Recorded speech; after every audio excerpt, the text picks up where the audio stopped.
이번 순서는 이제 기합격자들로서 현업에서 이제 활동하고 계시는 선배 사정사님들의 현재 그 하시는 일하고, 또 우리가 손해사정사 자격증을 딴다고 해서 다 같은 일을 하진 않잖아요. 그래서 뭐 보험사에 계시는 분도 있고, 독립적으로 다른 쪽에서 이제 그 하시는 분들도 있고, 또 자회사나 서베이 쪽에서 일을 하시는 분들도 있고, 그래서 그런 여러 선배님들 다 계신 자리에서 조언을 듣는 자리를 가지겠습니다. 근데 지금 이번에 소개할 분은 가장 올해 2월에 입사했대요. 가장 따끈따끈하게 합격자분들의 그 입사 지원에 대해서 이따 이제 개인적으로 시간 갖게 되면 뭐 질문도 하시고 지금 조언을 듣는 시간 가지겠습니다. 최봉준 사정사님. 네, 안녕하세요. 38회에 합격해가지고 지금 손해사정 업무를 보고 있는 최봉준이라고 합니다. 저는 신체 손해사정사 여러 과목 중에서 이제 공부해 보시면 알겠지만 저는 이제 자동차 보험 쪽에서 근무를 하고 있습니다. 특히 이제 자동차 보험도 이제 뭐 대물이라던가 대인 뭐 이렇게 많이 나눠지기는 하는데요. 저는 이제 대인 업무를 보고 있고요. 이제 여러분들도 이제 업계에 나가셔서 모든 업무를 다 하실 수는 없습니다. 1종 업무 하실 수도 있고요. 3종 대인 업무 하실 수도 있고 4종 업무 하실 수도 있습니다. 네, 여러분들께서 이제 뭐 자신의 성향과 이제 뭐 성격 같은 가치관 같은 걸 잘 판단하셔서 본인이 가장 잘 할 수 있는 업무 영역을 빠르게 선택을 하고 신속하게 좀 그쪽으로 이제 좀 목표 설정을 해서 열심히 이제 진행을 한다면 취업까지 손쉽게 좀 목표를 이룰 수 있을 거라고 생각을 합니다. 어쨌든 손해사정사라는 자격증이 보험회사에 들어갔을 때 굉장히 큰 시너지를 발휘할 수 있는 자격증은 맞는 것 같아요. 그런 면에서 봤을 때 지금 여기 계신 합격자분들은 일반 경쟁자분들과는 다르게 한 발 앞서 나가 있다고 좀 생각을 하니까요. 그럼에도 불구하고 좀 방심하지 마시고 취업까지 열심히 힘내주시기를 바랍니다. 네, 감사합니다. 네, 그러면 지금 현재 그 교보생명 자회사 KCA에서 자회사 중에 굉장히 그 대표적인 회사인데 KCA에서 근무하고 있는 김현규 사정사님의 좋은 말씀 듣겠습니다.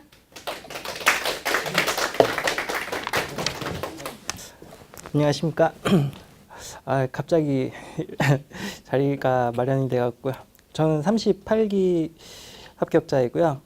지금 교보생명 자회사 KCA 손해사정에서 일을 하고 있습니다. 주로 하는 업무는 서면 심사 업무를 하고 있고요.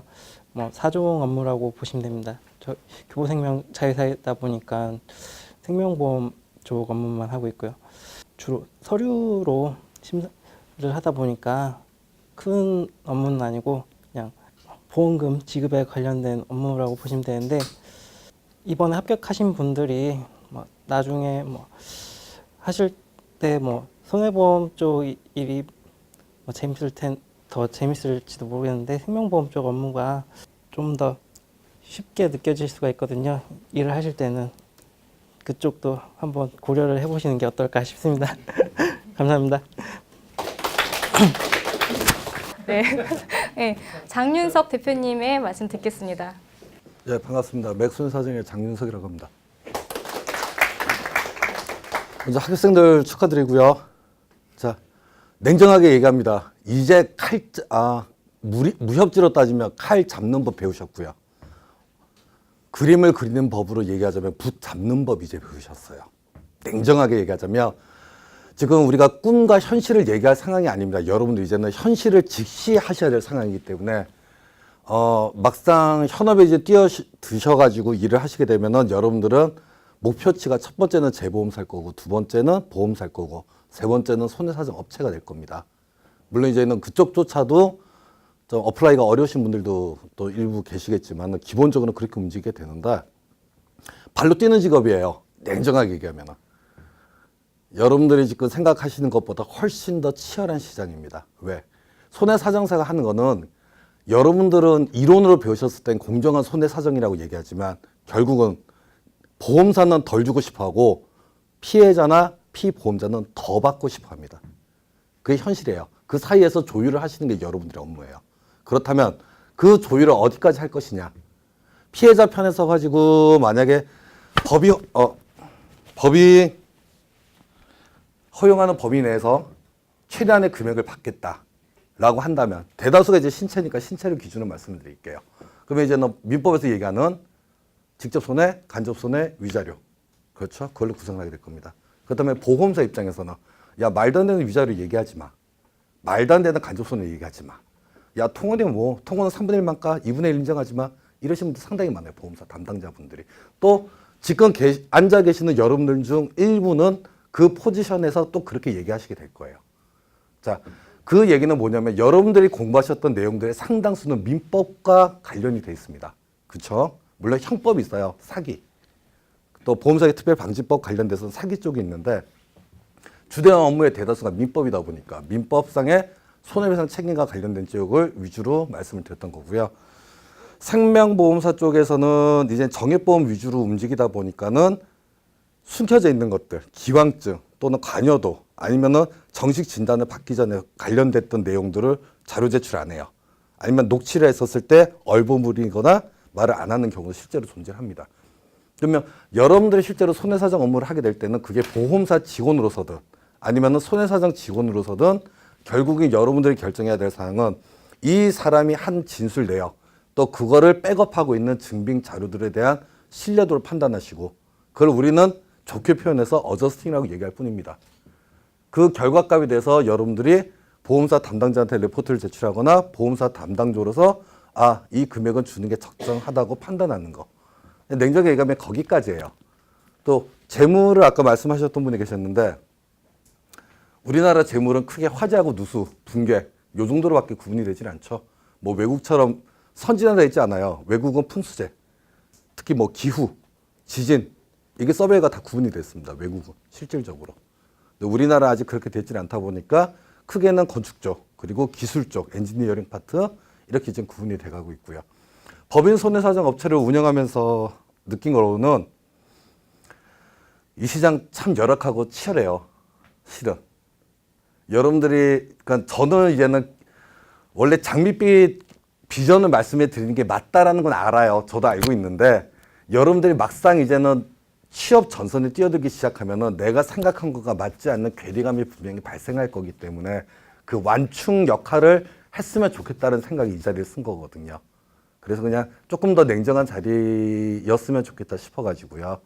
법인 손해사정 업체를 제가 2012년도에 설립을 해서 지금까지 하면서 느꼈던 거는 우리가 갑질 문화가 대한민국은 존재를 합니다. 이거 지금 언론에 유포되면 난리 나는데 실은 갑질 문화가 존재해요. 보험사로 가는 게 여러분들은 기회가 단다면 무조건 보험사로 가세요.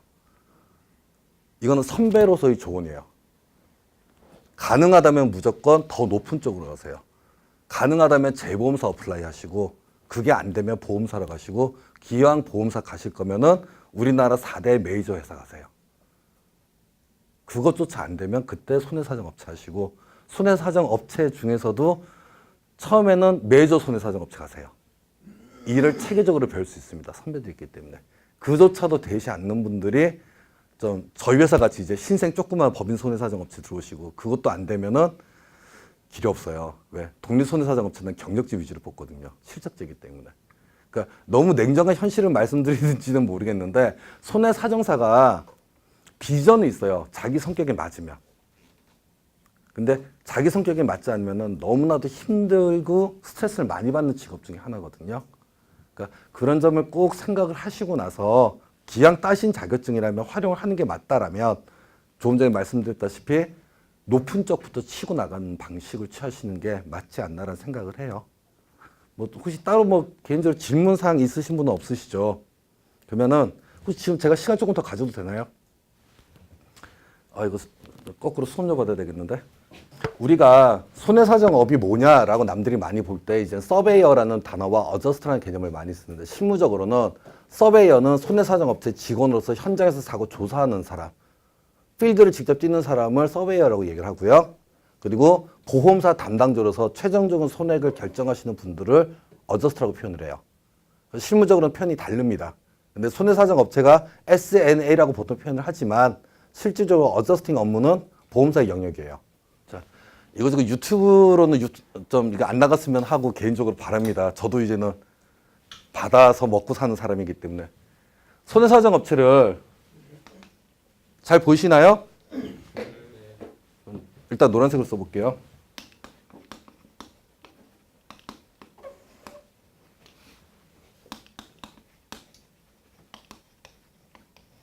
이렇게 두 개로 구분한다고 그랬죠?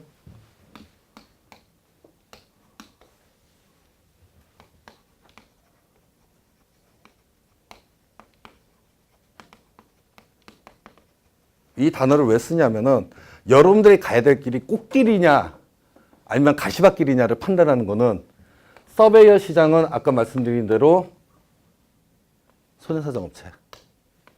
손해사정업체는 크게 두 가지로 있다고 그랬죠. 우리나라는 법인손사라고 얘기를 하는데 이 법인손사가 위탁법인이에요. 보험사로서 물건을 받는 업체들. 이게 위탁손해사정업체들. 그리고 또 하나는 우리가 이제 독립이라고 얘기하죠. 독립손해사정업체.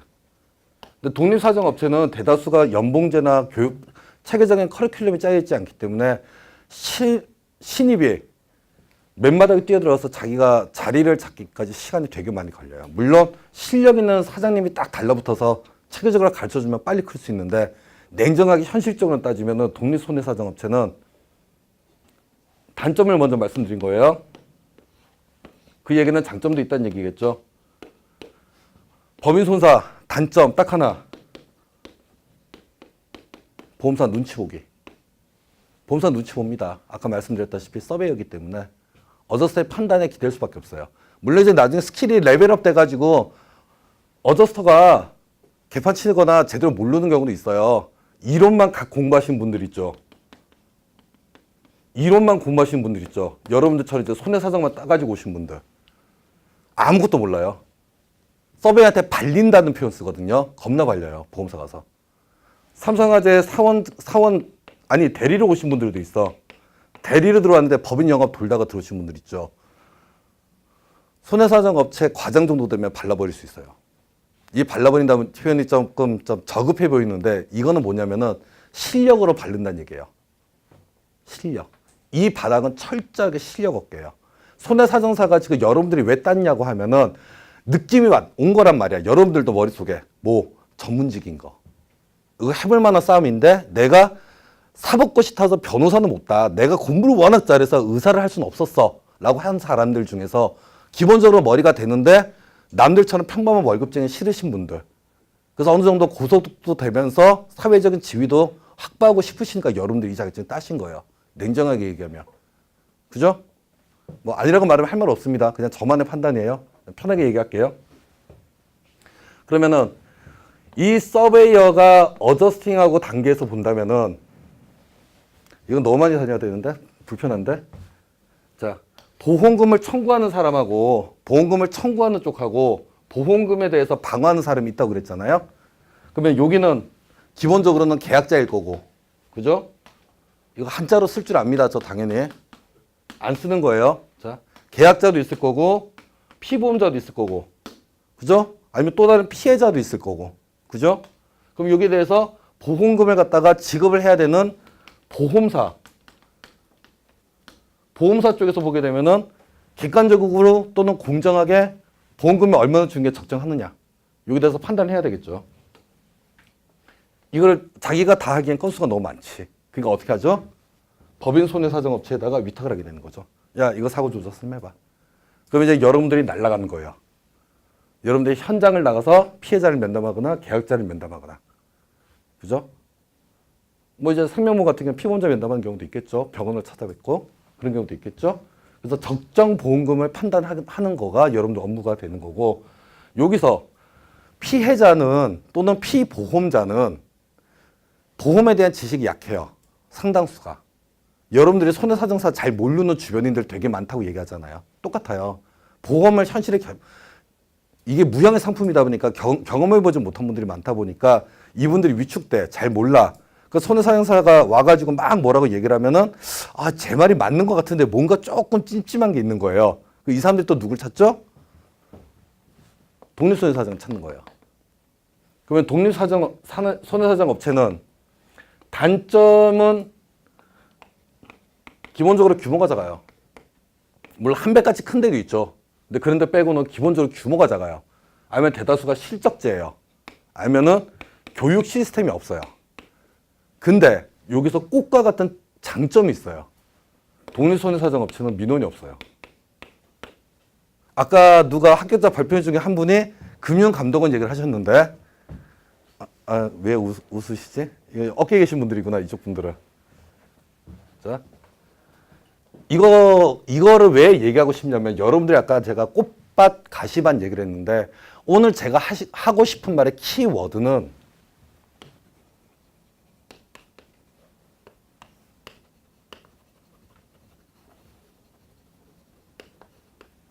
이 얘기를 하고 싶어서 그랬던 거예요. 지금까지 한 말이에요. 손해사정업은 결국은 누군가의 주장을 듣고 그 주장에 대한 객관적인 자료를 분석을 하고 그 상대방에 대해서 이 사람이 주장하는 내용이 합리적으로 맞다라를 설득해가는 과정입니다. 그 과정에서 받는 스트레스는 그 상대방한테서 받을 수도 있겠지만은 나한테 위임한 그 누군가, 그게 개인 피해자나 피보험자일 수도 있고 보험자도 있을 수 있어요. 이분들이 엄청난 스트레스를 주게 됩니다. 왜? 그 사람의 요구 조건이라는 게 있거든요. 우스갯소리로 계약자는 그래 아까 근제 얘기했잖아요. 자, 근데 장에 나왔어. 하반신 마비야. 근데 자기는 중국 동포야. 조선족이야. 근데 자기는 어디서 주워들인 거 있대. 자기는 1억을 받아야 된대. 이런 사람 나와요. 우리나라가 이거 기판력 인정 안 하는 거 아시죠? 네, 기판력이라는 얘기 다 아시잖아요, 여러분들 이제. 이렇게 눈이 그러면 안 됩니다. 눈동자가 흔들리면 안 돼요. 자, 기판력이라는 개념 아시죠? 아시죠? 네, 믿습니다. 예, 기판력 인정 안 합니다, 우리나라. 자,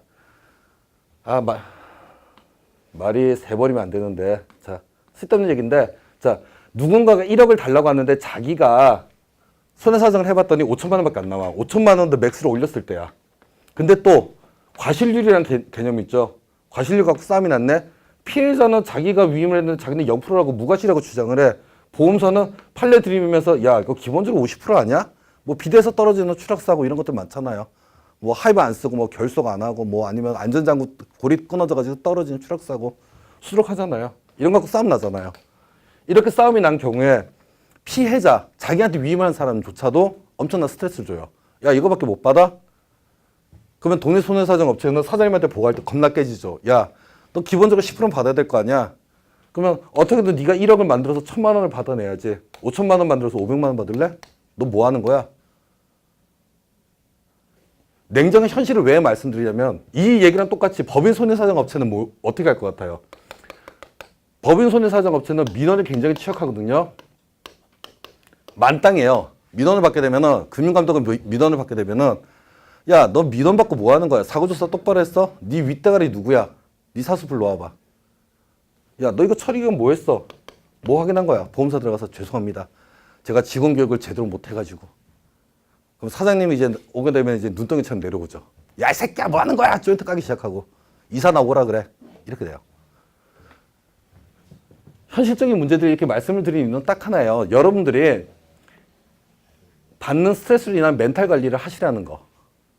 이제는 현실적으로 여러분들이 취업을 하시기 시작하면은 이거 싸움이에요, 결국은.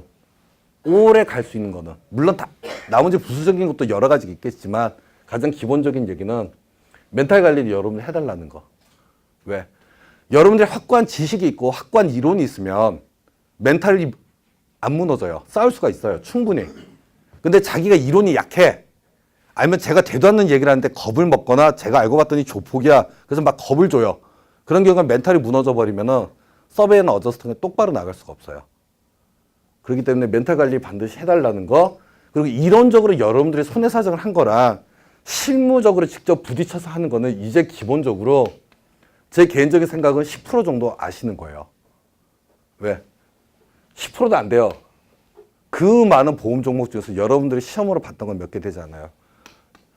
여러분들 DNO나 BBB, DDD 같은 거 시험을 하나 엮어봤지 실제 말레이시아에 있는 망한 은행이니까 얘기하자. 외환은행. 외환은행 직원이 돈 갖고 쳤던 BBB 사고가 하나 있었는데 그 당시 얼마 가져갔지? 우리나라 돈 한 80억 하고 쳤죠. 이런 것도 여러분들이 현장에서 핸들링 가능할 것 같아요? 전혀 못해요. 현실적으로 지금은. 여러분들은 지금 이젠 아까 말한 대로 칼 쥐는 법 배웠고 붓 잡는 법 배웠는 수준. 그러니까 여러분들이 너무 프라이드를 느끼는 건 좋지만은 너무 강하게 내가 무조건 정답이다 옳다라고 생각하지 마시고 멘탈 관리 하시면서 아 내가 이제 기본적인 손해사정 할 수 있는 라이센스만 땄다. 운전면허증 땄으니까 운전을 할 수 있다는 생각으로 이제부터 시작을 하시고 특히 이제 배민영 교수님 같은 경우가 워낙 이론적으로나 실무적으로 출중하시니까 모르는 내용들 있으면 실무에서 접하다가 모르는 내용들 발생하잖아요. 이메일 날리세요. 이메일 날려서 배민영 교수님을 많이 괴롭히시면 그만큼 여러분들 실력이 빨리 올라가요.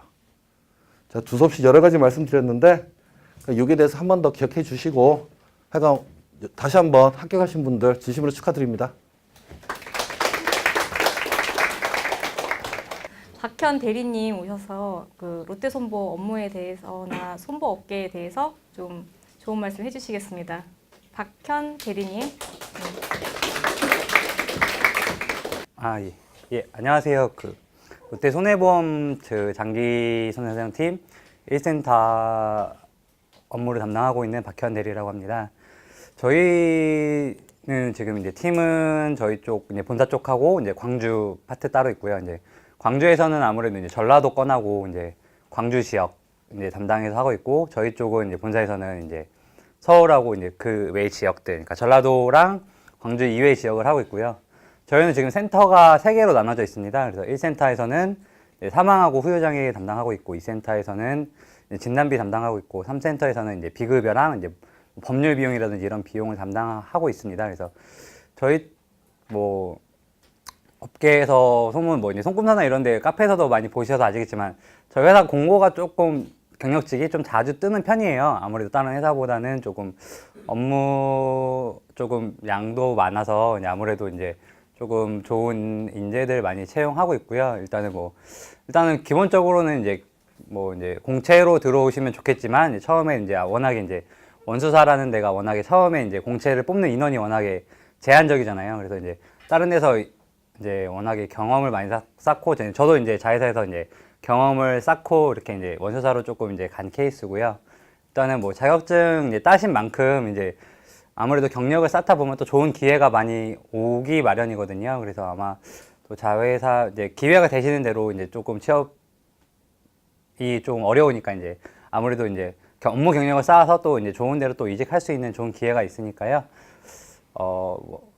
기회가 닿는 대로 경력을 쌓아가지고 조금 많이 조금 업무를 하시고 이제 이제 여기는 이제 보험사 분들도 많으시고 이제 다른 업무 하시는 분도 많으세요. 이제 이게 손사 바닥이 이제 넓은 것 같지만 되게 좁아서 또 한 단계 걸치면 또 다 알고 막 이제 건 진행하는데도 막 이제 뭐 배상 책임 이런 거는 또 여기서 반 처리하고 뭐 다른 데서 반 처리하고 이런 경우도 되게 많아요. 그래서 또 업계에도 또 많이 또 이렇게 좋게 이렇게 또 도움도 많이 받을 수 있으니까요. 또 많이 또 교류하시고 많이 조금 즐겨 가시면 좋겠습니다. 감사합니다. 염윤선 손해사정사님. 네. 안녕하세요. 저는 염윤선 손해사정사입니다. 저는 작년 39회 신체손해사정사 합격을 했고 배민영 교수님 제자예요. 그래서 이번 40회 의학 모의고사 강의를 지금 이 학원에서 제가 한 달 정도 강의를 했었고 저는 우선은 뭐 앞에 여러 이제 선배님들이 이야기를 하셨지만 저는 이제 정말 이제 손해사정사 자격증이 굉장히 저는 괜찮은 자격증이라고 생각을 하고 말씀을 좀 드리도록 하겠습니다. 저는 원래 간호사였었어요. 간호사였고 고대 구로병원에서 내과병동에서 좀 일을 하다가 제가 예전에 국제손해사정 서베이에서 한 2년 정도 근무를 했었거든요. 그래서 이제 서베이에서 일을 하다가 어떤 계기로 해서 제가 독립손해사정 쪽으로 나오게 돼서 일을 하게 됐는데 이 손해사정업이 엄청 메리트도 있고 그리고 경제적으로 굉장히 저한테 많은 걸 이제 주는 그런 일이더라고요. 그래서 업무를 한 4, 5년 정도 하다가 이제 회사 대표의 권유를 해서 자격증 공부를 하게 됐는데 저도 이제 공부 시간은 그렇게 길지는 않았었어요. 한 5개월 정도 공부를 하고 당시 이제 배민영 선생님 근로제 강의를 들으면서 굉장히 좋은 점수를 획득하면서 이제 자격증을 이제 합격을 하게 됐어요. 그래서 지금은 이제 자격증을 딴 이후에 제가 어떻게 바뀌게 됐는지 간략하게 설명을 드리자면, 솔직히 손해사정사라는 자격증으로 제가 좀 신분 상승을 한 것 같아요. 왜냐하면 이게 뭐 예전에 서베이에 있을 때도 주임, 대리, 그리고 이제 독립손사에 있을 때도 과장, 뭐 부장 이렇게 이제 직급이었는데, 뭐 직급은 그렇게 중요하진 않지만 손해사정사 자격증을 딴 이후 이제 저는 이제 그 회사를 운영하는 대표이기도 하고, 그다음에 이제 좋은 기회가 돼서 뭐 이렇게 말씀을 드리는 거지만, 작년에 또 제가 이제 강사 일도 하게 됐고, 그리고 지금은 또 협회나 여러 이제 친구들이 굉장히 많이 생겼어요, 업종에서.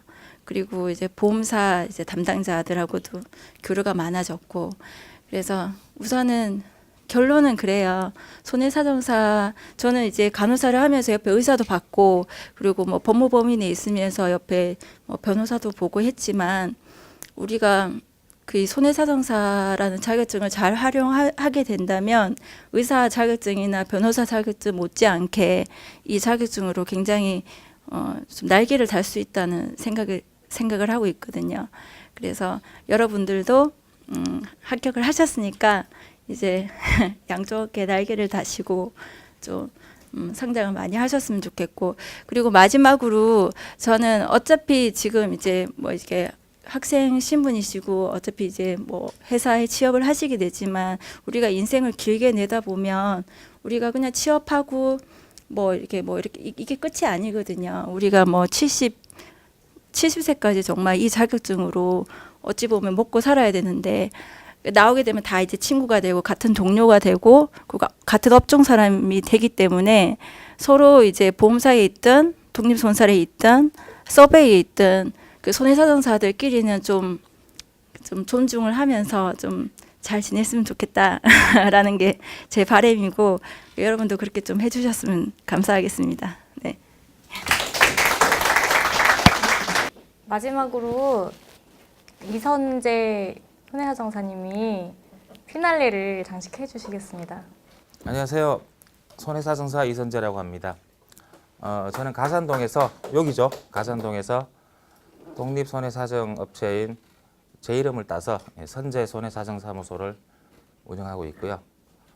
저는 1999년도 아마 제가 여기서 손해사정사는 아마 제가 제일 빨리 된 것 같아요. 99년도에 3종 대인 시험에 합격했고, 그리고 신체는 1회, 2014년도인가요? 1회 때 이제 합격을 해서 개업은 2000년 8월에 개업을 해가지고 지금까지 계속 근무가 아니라 재업을 하고 있는 거죠. 이제 올해 합격하신 분들 진심으로 축하드립니다. 아마도 이제 진로는 보험회사 입사가 아마 목표 하시는 분들이 많을 거예요. 근데 제가 이제 한 18년, 보조인도 한 1년 했으니까 19년 정도 하다 보니까, 저는 그때 99년도 합격해서 그 당시에는 자격사가 절대적으로 부족했던 시절이었어요. 보험사 입사하려고 했었으면 뭐 보험회사를 골라서 가는 시절이었거든요. 저도 사실 삼성화재에 합격을 했는데 이제 보조인 1년을 하면서 합격을 하다 보니까 내가 과연 보험회사 업무를 할 수 있을까를 생각을 해보니까 못하겠더라고요, 제 성격에. 그래서 이제 LG화재에 들어가서 6개월간 연수를 받고 나오자마자 개업을 했는데, 손해사정업은 그런 것 같아요. 보험회사에 들어가면 뭐 월급이 나오고 안정적이긴 한데, 그것도 자기 성향에 맞고 성격에 맞아야 할 수 있는 일 같아요. 안 맞으면, 저처럼 보험사 근무가 안 맞는 사람들은 못합니다.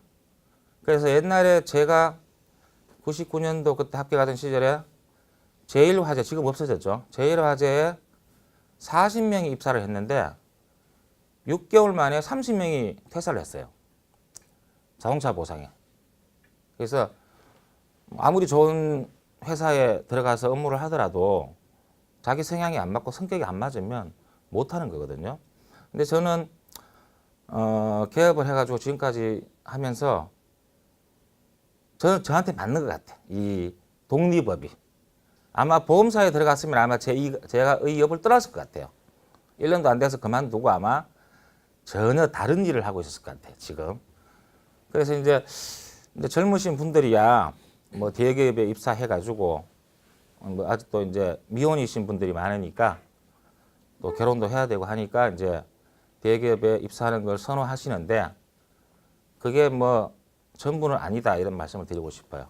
그러니까 자기 성향에 맞으면 굳이 대기업 아니더라도 개업을 해서 얼마든지 우리 업을 할 수가 있고요. 그리고 사실은 독립사정사처럼 편한 직업이 없습니다. 정말 편해요. 저는 지금까지 뭐 택시 운전도 해봤고 대학 졸업해서 대학이 아니라 군대 제대해서 복학하기 전까지 택시 운전도 해봤어요. 이게 별의별 직업을 다 했는데 제 직업만큼 편한 직업을 본 적이 없어요. 그리고 뭐 이거 하면서 집도 사고 차도 사고 애도 낳고 다 했거든요. 그러니까 뭐 대기업 하시면 좋겠지만은 못 하시더라도 뭐 좌절할 필요가 없습니다. 없고 개업을 하셔서 또 개업을 하시는 게 성향에 맞는 분들도 있어요. 실제로 많아요.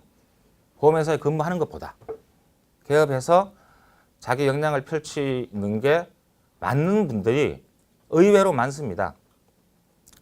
또 자동차 보상이나 뭐 장기 보상 쪽에 근무하는 게 또 안 맞는 분들도 있어요.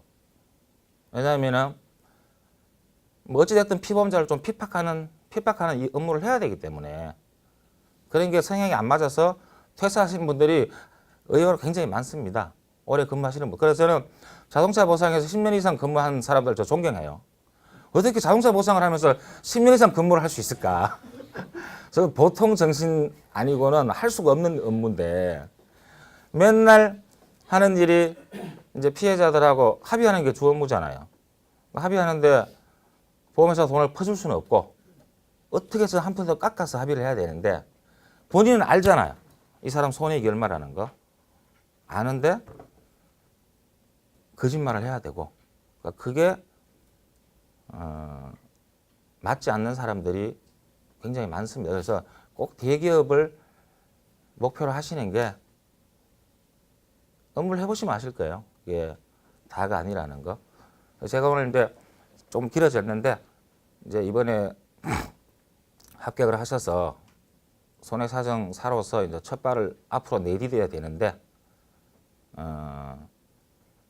남들이 다 가는 대기업을 무조건 신봉할 게 아니라 자기가 자신을 알아야 돼요. 내 성격이 그런 업무를 과연 활동할 수 있을까? 할 수 있는 분들은 좋아요. 근데 안 되는 분들이 많기 때문에 그렇다면 차라리 내가 소비자 편에 서서 업무를 할 수도 있습니다. 그리고 그게 또 더 빨리 자기 목표를 성취하는 길일 수도 있어요. 그래서 그러한 점을 자기 자신을 먼저 알아야 돼요. 내가 어떤 게 맞는 건지. 그래서 그런 것을 잘 판단하셔가지고 앞으로 사회에 나가서 업무를 할 때 진로를 결정함에 있어서 그러한 점을 판단하고 난 다음에 결정하시는 게 좋을 것 같습니다.